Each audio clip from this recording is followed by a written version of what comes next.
సనాతన ధర్మంలో తెలియక కొంతమంది అంటుంటారు, ఇంతమంది దేవుళ్ళు ఏమిటి, ఇంతమంది దేవుళ్ళు ఏమిటి అంటారు. ఇంతమంది దేవుళ్ళు కాదు, ఇంతమందిగా ఉన్న దేవుడు. నేనే పరబ్రహ్మను కురుశ్రేష్ఠ, నేనే సత్యాన్ని, జ్ఞానాన్ని, ధర్మాన్ని. పార్థ, దివ్యములై నానా విధములై అనేక వర్ణములై అనేక విశేషములు గల నా స్వస్వరూపమును కన్నులార దర్శింపుము.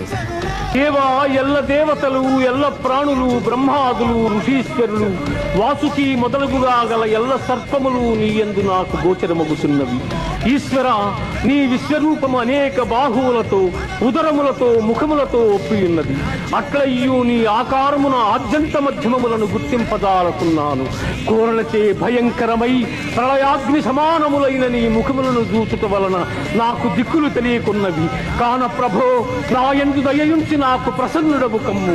కృష్ణ, ప్రసన్నుడవు కమ్ము.